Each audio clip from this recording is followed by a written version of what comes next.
Howdy, howdy, howdy. So we have some breaking news. The president has just signed the third stimulus check bill, the comprehensive $1.9 trillion stimulus bill. So we're going to go over to the video of him signing in just a second here, but this literally just happened. As someone who has talked about this every single day for, pretty much an entire year now, this is, of course, a huge moment when I've only been able to say this now for 3 times in the last year. So we're going to watch this video and then I'm going to give a real brief summary afterwards. This video is just a couple minutes. So let's pop over here to the signing of the bill ahead of schedule. He was set to sign this yesterday. So popping over here and we'll give this a listen. Thank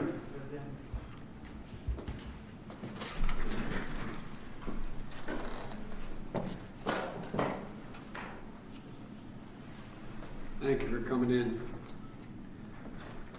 In the weeks that this bill has been discussed and debated, it's clear that an overwhelming percentage of the American people, Democrats, independents, or Republican friends, have made it clear, the people out there, made it clear they strongly support the American Rescue Plan. Yesterday, with the final passage of the plan in the House of Representatives, their voices were heard and reflected in everything we have in this bill. And I believe this is, and most people I think do as well, this historic legislation is about rebuilding the backbone of this country and giving people in this nation, working people, middle-class folks, people who built the country, a fighting chance. That's what the essence of it is. And I'm going to have a lot more to say about that tonight in the next couple of days and be able to take your questions. But in the meantime, what I'm going to do is sign this bill and make the presentation tonight. And then there's going to be plenty of opportunities. We're going to be on the road, not only talking about what I'm talking about tonight is the impact on the virus and how we're going to end this pandemic. And we're going to talk all the elements of the bill beginning on Friday, Saturday, and through the week.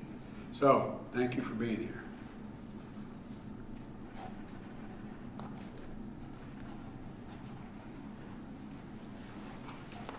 Got it.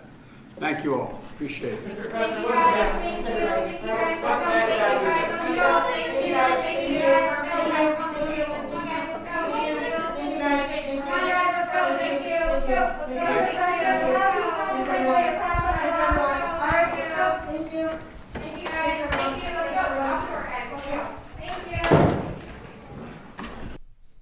All right, that was a little chaotic there at the end. It sounded like bees buzzing or something. But just a quick recap. He didn't have a ton to say. He said that this bill had support on both sides from voters on both sides. I think something like 73% of voters on both sides of all Americans support the stimulus check, and something like 60% of all voters supported the stimulus bill, this $1.9 trillion stimulus bill. This bill will offer $1,400 stimulus checks to every single individual in the U.S., including taxpayers, child dependents, adult dependents, you name it. They are covered with $1,400 stimulus checks. So a family of 4 gets $5,600, and there are tons of other family-related support here. An increased child tax credit to $3,600 per year for children under the age of 6, $3,000 per year for children between the ages of 6 and 17, unemployment boost of $300 per week through September 5th. As you can tell, I've talked about these things a few times. $350 million in state and local government funding, which will likely expand more federal jobs and will very likely mean more grant programs for small businesses in local areas, potentially even stimulus checks in local areas, similar to what we saw in California with their stimulus check, their statewide stimulus check program, where we see additional funding for small business programs like the Paycheck Protection Program, additional funding for the EIDL loan program.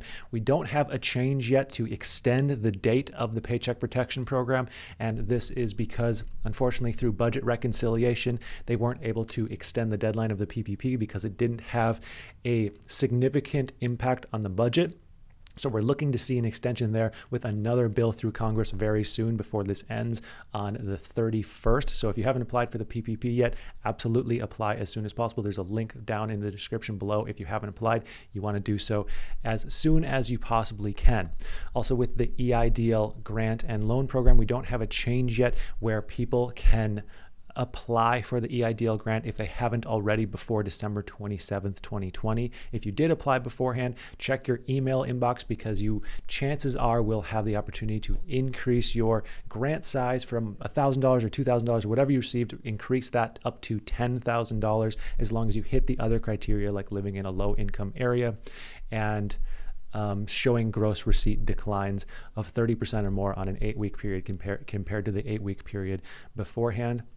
Beyond this, beyond other small business funding, we have more grant programs for live venues. I know that doesn't apply to absolutely everyone. The small business aspect within this bill was smaller than the last bill that we saw because the last bill was very small business heavy. This one, with many of the programs still in effect, there wasn't as much small business funding. This was more funding for individuals and especially for families. There's also daycare funding, I believe a $40 billion fund for daycare funding, more rent and mortgage assistance, which I'm really hoping to see some reform on there because rent and mortgage assistance has been a bit of a mess. I've dug into this a few times, and how it's done is it's broken down on either a city, county, or state basis, and these individual smaller governments are facilitating the rent and mortgage assistance programs. And because of that, it's a bit of a mess and there's no one way to do it. So the best way to get into a rent assistance program is to literally just search your metro area or your state, followed by rent assistance. And there should be some form of portal now that it's March and many of these portals are opening up. There was about $20 billion in funding already sitting there, and there's going to be about $20 billion more in funding through this most recent bill. Beyond that, we have about $5 billion to help combat homelessness, tons of money for vaccines, which he's going to comment on later, about $180 billion in total vaccine funding to help create more vaccines and, most importantly, administer those vaccines, which the logistical issues there have been the biggest issues so far as getting these out. Like, we have tons of vaccines, they just need to be administered to the people who want them. Also, Biden will have a speech and a Q&A later on this evening. It's at 8 p.m. Eastern, where he's going to talk all things stimulus, field questions, and I think it'll be much more illuminating as to what exactly we can expect with the stimulus bill, various questions, his opinions, what he plans to do next with the infrastructure bill, because we're looking at an even more monumental bill passing sometime soon that's going to focus on green energy infrastructure and a whole lot of spending in that area. So I'll look forward to seeing his Q&A about this evening, 8 p.m. Eastern, which would be, I'm in Mountain Time, so that's 6 p.m. Mountain Time. So feel free to tune in on that. I'll try and do a live for that once it goes live. So I would like to thank you for watching. Thanks for tuning in to this exciting update. Like I said, this kind of thing only has happened 3 times in the last year. So it's always great to see that there's movement, there's things happening, and the checks are coming. What better way to finish it off? The checks are. Excuse that. Thanks for watching, and I hope you have a profitable day.